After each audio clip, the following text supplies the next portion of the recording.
et bienvenue à vous sur ma chaîne pour votre lecture intuitive de ce mois d'octobre 2021. J'espère que tout le monde se porte très très bien. Merci d'être là, merci pour votre présence.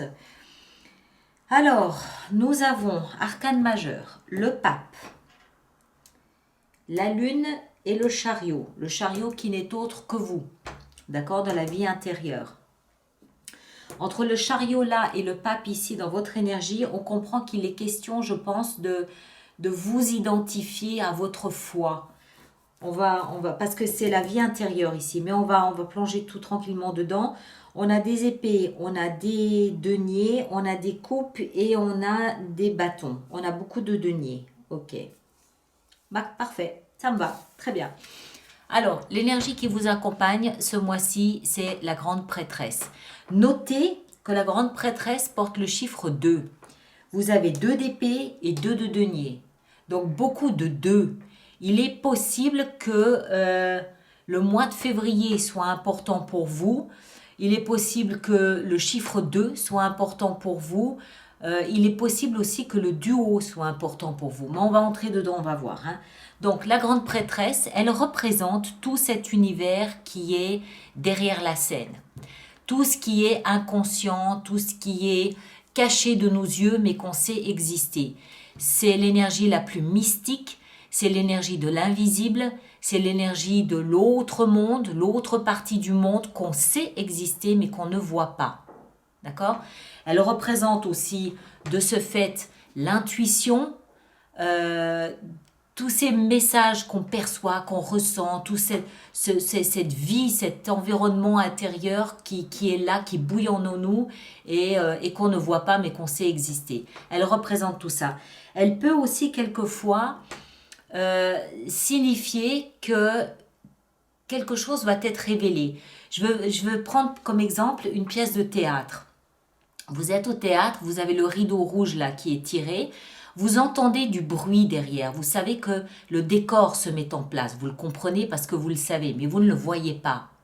C'est exactement pareil. Vous savez que c'est là, vous savez que c'est en train de se préparer, mais vous ne voyez pas. Et à un moment donné, le rideau tombe et vous voyez le fruit de tout ce bruit que vous avez entendu, vous voyez le décor. C'est exactement de ça dont il s'agit. Cette force, cette énergie complémentaire au moins, elle vient de l'extérieur. C'est une influence de l'extérieur qui peut, à un moment donné, durant ce mois d'octobre, vous révéler tout ce que vous avez pressenti se construire, se bâtir, tout ce bruit que vous avez pu entendre pendant quelques années. Et là, boum, le rideau tombe et vous voyez ce qu'il en est réellement. C'est fort possible. Et je pense que ça a à voir avec votre foi. Mais on va y venir. Votre énergie à vous est à la 7 de denier et au pape. 7 de denier, c'est le bilan. On fait le bilan. On met sur pause et on observe, on évalue, on estime ce qu'on a récolté par rapport à ce que l'on a semé. Dans tous les domaines de notre vie. Les deniers, ça peut être de l'argent, ça peut être au niveau de l'argent, c'est possible. Ça peut être au niveau du travail, de la renommée, de l'estime de soi, de la reconnaissance des autres. Mais ça peut être aussi les bienfaits de la vie, les rêves qu'on a réalisés, les objectifs qu'on a concrétisés. Ça peut être le point sur notre existence tout entière qu'on fait, comme un constat. Est-ce que je suis arrivé là où j'ai toujours voulu arriver? Est-ce que je suis allé en deçà ou est-ce que je n'y suis pas encore? Est-ce que j'ai beaucoup trop investi par rapport aux résultats? Il y a une espèce de bilan comme ça que vous faites, mais qui a un rapport avec votre foi, qui a un rapport avec votre légitimité, qui a un rapport avec votre croyance en la vie, en vous, en ce que vous avez réalisé. Le pape, c'est le long terme, c'est la religion, c'est vos croyances. Est-ce que mes croyances m'ont mené là où j'espérais qu'elles me mènent? Est-ce que je me suis trompée de route? Est-ce que j'ai bâti solidement ma vie ou est-ce que c'est un château de cartes? Il y a une espèce de bilan sur ce que vous avez réalisé de votre vie ou pas, en fonction de ce que vous croyez, en fonction de vos convictions intimes et personnelles, en fonction peut-être même de votre foi, oui. Oui. Pourquoi? Parce qu'on a le chariot de la vie personnelle, de la vie spirituelle. Oui. Moi, c'est comme ça que je le vois. Avec la grande prêtresse, il est possible que ce mois d'octobre, par exemple, vous soit révélé le résultat de votre vie. Je dis ça brutalement, hein, j'ai conscience que c'est brutal ce que je dis, mais c'est un peu ça. Je devrais mettre des gants. Euh, vous soit révélé vous compreniez ce que vous avez fait de votre vie d'une manière globale et générale. Est-ce que vous êtes satisfait du résultat ou pas? En fonction de ce que vous pensiez au départ, en fonction des outils qui étaient les vôtres, des croyances qui étaient les vôtres aussi. Il y a la foi qui est mêlée à tout ça. La foi, mais ça peut aussi être la spiritualité qui est mêlée à tout ça. Parce que la grande prêtresse et le pape, les deux ensemble, c'est l'univers spirituel. La grande prêtresse, la papesse, on l'appelle aussi la papesse, c'est le monde secret, c'est le monde de l'inconscient. Et le pape, c'est le monde concret de la spiritualité. Donc les deux ensemble, c'est vraiment, c'est fort. Et en plus, vous avez la lune. Alors, en continuant, on va voir. Ce que vous voulez le plus, c'est que le voile tombe. Le voile de la grande prêtresse, je pense, hein. C'est le voile de la grande prêtresse, c'est-à-dire qu'une forme de vérité vous soit révélée. La vérité de votre situation, la vérité de peut-être de chimères auxquelles vous avez couru toute votre vie, la vérité de la vie, de la raison de la vie, de ce qui se cache derrière la vie, la grande vérité, le grand plan. C'est une vérité que vous aimeriez voir apparaître, une vérité, mais qui a un rapport avec votre sérénité. C'est-à-dire que c'est pas la vérité genre, bon, ben, est-ce que j'ai les bons chiffres du loto? Non. C'est une sérénité, c'est quelque chose qui a à voir avec vos tripes, avec ce qui se passe à l'intérieur de vous, là où se trouve votre paix intérieure, là où se trouve votre sérénité, là où se trouve votre calme intérieur. Moi, je crois que c'est le grand bilan de votre vie ici. Je pense que c'est le grand bilan de votre vie. On continue. Ce qui va vous aider, c'est de jongler. De jongler le pour, le contre, le bien, le pas bien, le moins bien, les valeurs, les principes, les émotions peut-être aussi. Jongler, ne pas trop verser dans l'émotionnel, ne pas trop attendre, mais suffisamment quand même. Jongler vos croyances. Jongler ce qui est important, qu'est-ce qui est important. Quand on fait le bilan, c'est pas exactement ce qu'on fait. Comment est-ce qu'on estime si quelque chose a de la valeur ou pas? On le pèse et on le sous-pèse. On imagine qu'on le perd, on imagine qu'on le gagne. On sait à ce moment-là si ça nous fait mal ou pas. Je pense que toutes les choses de votre vie vont passer dans ce filtre du est-ce que c'est important pour moi ou pas? Est-ce que c'est secondaire? Est-ce que c'est prioritaire? Est-ce que je le mérite? Est-ce que je ne le mérite pas? Il y a tous les éléments de votre vie vont passer là-dedans. Je pense. Je pense. Le défi, la reine de coupe. La reine de coupe, ça peut être vous. Signe d'eau, cancer, poisson, scorpion. La reine de coupe a cette particularité d'être hyper émotive, hyper sensible, mais aussi hyper intuitive. J'ai un peu l'impression qu'avec cette 2 de denier ici et la reine de coupe, il va falloir peut-être être attentif à ne pas vous laisser dépasser par le niveau émotionnel de ce mois d'octobre.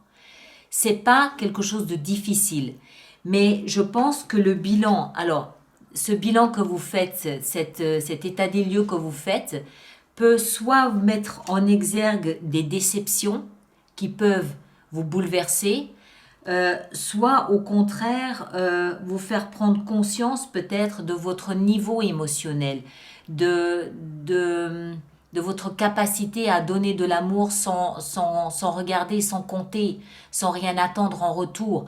Et ça peut aussi être un élément extrêmement important de votre bilan ici. Réaliser la qualité de ce que vous donnez, réaliser la qualité de ce que vous offrez. j'ai l'impression que vos émotions seront vraiment seront bousculées. Pourquoi? Parce que c'est dans la position du défi. Et la reine de coupe, sa problématique, entre guillemets, c'est pas forcément une problématique, mais un de ses aspects, c'est de se laisser envahir par ses émotions. Et je pense que c'est l'aspect qu'il faudra défier. Ne pas vous laisser envahir par les émotions. Parce que ça peut être bouleversant. La vérité peut être bouleversante aussi. D'accord? Le bilan peut être bouleversant, la vérité peut être bouleversante, mais au final, ce avec quoi vous allez avoir à négocier, c'est votre capacité à aimer sans condition. Et ça aussi, ça peut être bouleversant. Réalisez que vous êtes un rayon d'amour. Hein? Pourquoi? Encore une fois, je dis ça à cause de la foi. La foi, c'est quoi? C'est de l'amour. Donc, cette malle d'amour que vous avez là et que vous ouvrez, ça peut aussi vous bouleverser, ça peut aussi vous percuter. C'est possible. On continue, on vient ici en bas. Dans votre vie sentimentale, il va falloir avancer lentement. Vous avez devant vous une offre, probablement. Elle est sérieuse, cette offre. D'accord? C'est solide, c'est concret. Mais il faut prendre le temps. Le chevalier de denier, c'est un chevalier qui est en action. Donc ici, il y a une action qui est suggérée. Mais c'est un chevalier qui s'arrête 3 jours parce qu'il a vu sur son passage une jolie fleur qu'il a envie d'observer et d'admirer pendant 3 jours. Et il s'arrête à nouveau 3 jours plus tard parce qu'il y a un coucher de soleil. Et bon, bref, il est en route, il est en chemin, mais il prend son temps. Il prend le temps de vivre. Le chevalier de denier a compris que le plus important n'était pas la destination, le plus important c'est le parcours jusqu'à l'arrivée. D'accord? Alors, que vous soyez en couple ou célibataire, prenez le temps. Si vous espérez un amour dans votre vie, il est en route, mais il a dû s'arrêter à tous les coins de rue, dire bonjour à tout le monde et il prend son temps. Il envoie des cartes postales, voilà. Si vous êtes en couple, votre relation se bâtit lentement. Peut-être que vous ne voyez pas qu'elle se renforce. Peut-être que vous ne le voyez pas parce que c'est au ralenti, mais c'est en train de se renforcer. D'accord? Alors, la vie professionnelle. La lune. Alors, la lune, on a 2 façons de le lire ici. Je vais le lire dans un premier temps. D'abord, la première version, le brouillard. La lune, c'est l'incertitude. On distingue vaguement les contours d'un projet professionnel, mais on ne voit pas au détail. D'accord? La lune, comme je le dis souvent, elle se construit tous les mois en attendant la visite du soleil qui va venir illuminer sa face qui est restée dans la pénombre. Donc il y a à un moment donné une vérité qui va éclater, là aussi, quand le soleil va arriver sur la lune. Donc soyez peut-être attentifs à la pleine lune du mois d'octobre. Elle peut être révélatrice de quelques vérités. C'est marrant, il y a 3 cartes qui parlent de vérité ici. Le bilan peut-être aussi si on rajoute 4. Donc soyez attentifs à la pleine lune du mois d'octobre qui peut peut-être vous révéler quelque chose sur le plan professionnel.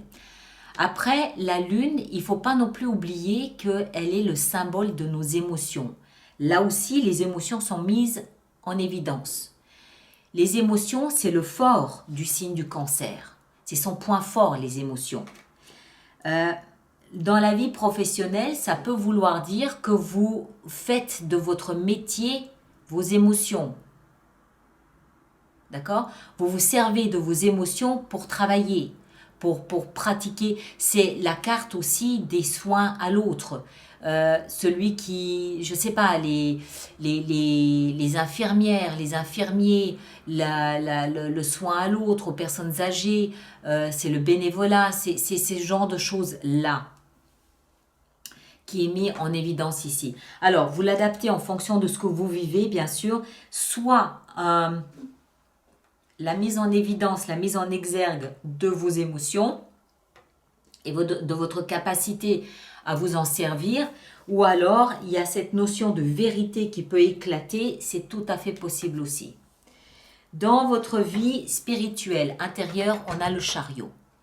Le chariot, c'est la carte du cancer. Avoir dans sa vie intérieure la carte qui nous représente, pour moi, ça veut dire qu'il y a une grande paix intérieure. Vous êtes là où vous êtes censé être. Vous communiez avec votre âme, avec votre conscience. Vous êtes sur la même longueur d'onde, vous êtes sur la même fréquence. Vous parlez le même langage, vous vous comprenez. Le dialogue se fait, la communication est active entre vous et vous, puisque vous avez votre propre ADN dans le monde intérieur. Il peut aussi ici être question du mois de juillet. Il y a peut-être eu quelque chose au mois de juillet qui est percutant ce mois d'octobre, c'est possible. Mais je reste collée à ma version primaire, à savoir ce que j'aime bien avec la carte du chariot, c'est qu'il y a ce noir et ce blanc qui nous explique qu'à l'intérieur de soi, on a harmonisé nos violences, nos contradictions, nos émeutiers intérieurs. D'accord? On les a harmonisés. La paix est à l'intérieur de soi, puisqu'on a harmonisé le noir et la lumière, le sombre et le noir. Le sombre et la lumière. Donc, il y a une forme de paix à l'intérieur de soi, qui a peut-être à voir ici avec ce bilan qu'on fait par rapport à la foi qu'on a. Pour moi, c'est un état des lieux de votre vie. Qu'est-ce que vous avez fait par rapport à vos croyances, par rapport à votre spiritualité, par rapport à votre foi, par rapport à vos convictions propres, par rapport à votre conscience?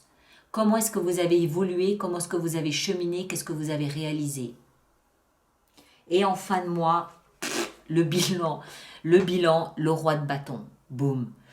Le roi de bâton, alors, il peut nous parler d'un personnage d'un signe de feu, lion, bélier, sagittaire. Ça peut être un personnage important pour vous, à moins que vous ayez beaucoup de feu dans votre thème aussi, par exemple. Mais pour moi, c'est pas ça, encore une fois. Pour moi, c'est une énergie que vous prenez. Le roi de bâton, c'est une énergie... Bon, déjà, le fait que ce soit un roi nous montre une énergie très mature, responsable, stable, sur laquelle on peut s'appuyer, sur laquelle on peut compter. Une énergie loyale, honnête, intègre. En dehors de ça, le fait que ce soit un signe de feu nous explique que c'est une énergie qui a de la prestance, du rayonnement. C'est une énergie qui sait ce qu'elle veut, qui est dynamique, qui va de l'avant, qui est extravertie et pas introvertie, contrairement à la reine de coupe. Donc pour moi, ça veut dire que ce bilan que vous faites vous apporte une image de vous qui est extravertie, qui est de confiance, qui est séduisante. Le roi de bâton, il sait convaincre, il sait séduire, il sait fédérer, il sait rassembler ses troupes. Et donc, pour moi, c'est le fruit du bilan que vous faites. D'accord ? J'aimerais bien en savoir plus sur cette vérité. On va voir ça durant l'extension. Alors, vous allez bien entendu voir votre signe ascendant et votre signe lunaire pour compléter cette lecture, d'accord? En attendant, on va préparer notre extension pour les personnes pour qui cette lecture fait résonance. Donc, je vous rappelle que cette extension se trouve sur mon site internet alice-nicolas.com et toutes les personnes qui vont régulièrement se procurer des extensions, le roi de bâton sur la grande prêtresse. Ça vous donne une idée, d'accord? Toutes les personnes qui vont régulièrement se procurer des extensions, je vous rappelle qu'il existe un programme d'abonnement aux extensions qui est économiquement plus intéressant pour vous, 8 de bâton. Plus intéressant pour vous et toutes les informations se trouvent sur mon site internet dans la rubrique abonnement. D'autant plus que maintenant, il y a le fameux abonnement de 3 mois qu'on a rajouté aux différentes options. Alors, 2 d'épée dans ce que vous désirez le plus, le chariot. C'est une espèce de paix, une espèce de... J'ai presque envie de dire un retour à la maison, une paix intérieure en faisant ce bilan, ce point. C'est comme si vous étiez rassuré, pleinement rassuré et en paix, en osmose avec le résultat du bilan que vous faites. Il y a un retour à la maison quelque part. Alors, 2 de denier, dans ce qui va vous aider, on a la force. Regardez-moi ça un peu. La reine de coupe dans votre défi, 2 de bâton. Il y a un choix à faire. Le chevalier de denier dans la vie sentimentale, on a la 8 de denier. Ok. Oui, oui, on avance tranquillement, on travaille à sa vie relationnelle. Tranquillement. On la valorise, on lui donne plus de valeur à sa vie sentimentale, mais en prenant le temps. La lune dans la vie professionnelle, qu'est-ce qu'on a? On a la reine de coupe. Qu'est-ce que je vous disais? Hein? Qu'est-ce que je vous disais? Le chariot dans la vie spirituelle, on a la justice. Et le roi de bâton en fin de mois, il nous donne l'empereur. Pardon du peu. De roi de bâton, vous passez à empereur. C'est son chef au roi de bâton, l'empereur. Ok? Et là, l'as de denier. Superbe. Voilà mes chers. Alors, merci de laisser vos commentaires sur YouTube pour qu'on puisse comprendre un petit peu comment vous vivez ça. Merci de partager, de liker et de vous abonner si ça n'est pas déjà fait. Et ceux qui me rejoignent pour l'extension, à tout de suite. Merci beaucoup, à bientôt.